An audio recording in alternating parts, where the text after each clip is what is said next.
અષાઢી બીજના પવિત્ર દિવસે પાટણ સ્થિત શ્રી જગન્નાથ મંદિર ટ્રસ્ટના પ્રમુખ દીર્ઘદ્રષ્ટા પિયુષભાઈ આચાર્યના નેતૃત્વ હેઠળ ભગવાન જગદીશની 144મી રથયાત્રા ભક્તિસભર માહોલમાં ભવ્યતાપૂર્વક સંપન્ન થઈ હતી.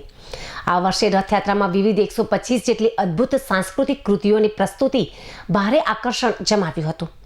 દ્વારકેશ કન્યા છાત્રાલયની 32 બાળાઓએ પરંપરાગત શૈલીમાં મનમોહક પ્રાચીન રાસડો અને બેડા નૃત્ય રજૂ કર્યું હતું. નર્તક નૃત્ય કલા સંસ્થા પાટણના કલાગુરુ મોનાબહેન નાયક તેમજ તેમની પુત્રીઓ ધ્વનિ પ્રતીક અને આયુષી નાયકના માર્ગદર્શન હેઠળ જગન્નાથપુરી ધામમાં પ્રસ્તુત થતું વિશેષ મલ્હારી નૃત્ય તેમજ સ્તુતિ અને અષ્ટકની અદ્ભુત પ્રસ્તુતિ કરવામાં આવી હતી. આ સમગ્ર ભવ્ય કાર્યક્રમનું સફળ આયોજન અને સંકલન પાટણના જાણીતા સંગીત તજજ્ઞ કમલેશ સ્વામી દ્વારા વિશેષ રસ લઈને કરવામાં આવ્યું હતું.